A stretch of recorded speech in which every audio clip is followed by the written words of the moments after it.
keep the intimacy, two things got to happen. One, you got to understand cycles, and this is very important, and very important, especially for married people or people in long-term relationships. This is very important.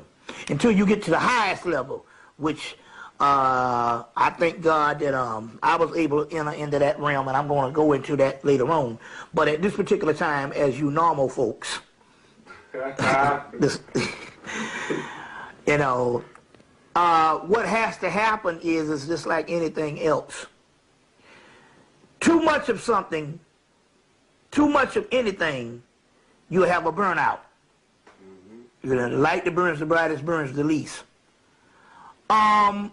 So moderation is one aspect of keeping things interesting. Now, you saying if you want your intimacy, I'm gonna give you a tantric way, and I'm just gonna give you a social way. We'll start with the social way first. Man and woman in their highest civilized state, not the Western state, which is civilized barbarism. We are nothing but products now because we live in the Western world. And the people who fashion this Western world is only giving you a backdrop of their incubation period, which was the cave.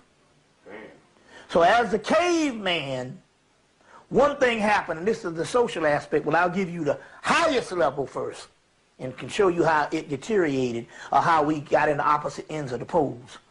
In the ancient world, man and woman did not sleep every night in the same room because cycles wax, wanes, and things can repel. If you're in the room and the energy is connected, you got it. But when the energy is stagnant and it repels, not necessarily because there's some things that's going on with your life as far as your behavior, your social aspect. No, it's because energy does that. That's just the way of this earth. And when those energies are repelling, you can burn up the energy, or the energy can drive you apart. How you keep a balance is, sometimes it's best for her to sleep in the other room, or you to sleep in the other room. You got to take a break on that. You see what I'm saying? Right. It's best for you to sleep in the other room. This way you can balance out these particular energies. You see what I'm saying? That's one social way of dealing with it. The tantric way is,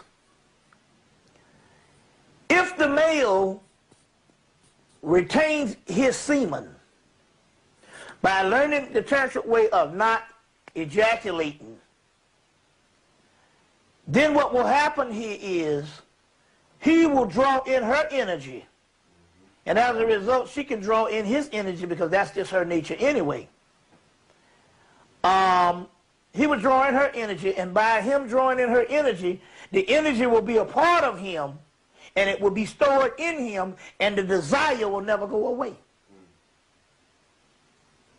But too often, his sexual desire for her, every time he ejaculates, he loses that desire. And that's why you notice some men don't want to touch the woman right after sex. You see what I'm saying? Because he's lost his energy. So if you can you imagine every time you do some stuff, you coming and coming and coming, after a while, you will use up that desire. You see, if you don't learn the tantric way on doing that particular aspect, there is another alternative. And it might not be favorable to the Western world, but we have to consider two aspects of this. One is polygamy. Not necessarily in the marriage aspect, but not necessarily so many multiple partners, but it would be healthy to have, I'm just talking about an alternative, something we don't want to deal with now. I'm not telling you to go out, but I'm just trying to say, one of the alternatives is to balance your thing out with other partners. Or if not multiple partners, at least one other partner.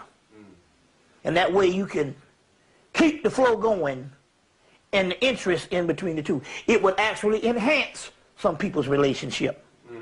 But this can go all the way too, because usually when we say this multiple partner, I don't want to say the word polygamy or whatever, but I also want to use the word polyandry because it is also to the point whereas the woman could very well have another partner too. So it's not just a male thing, whereas, because we also dealing with relationships, whereas he could convince you to take on a second wife, but this is unheard of when you're talking about going out and doing this particular thing. This is a part of the ancient system, whereas one of the systems was, we know that before there was polygamy, there was polyandry. And polyandry was the woman had multiple partners. And as the time went on and the ratio of men fell below a certain percentage, it was the woman that produced a form of polyandry to the male in the aspect of polygamy, so that they could have a balance, so her sisters could have access to males that, not males in the society when things fell to a certain level. And this is not disturb the equilibrium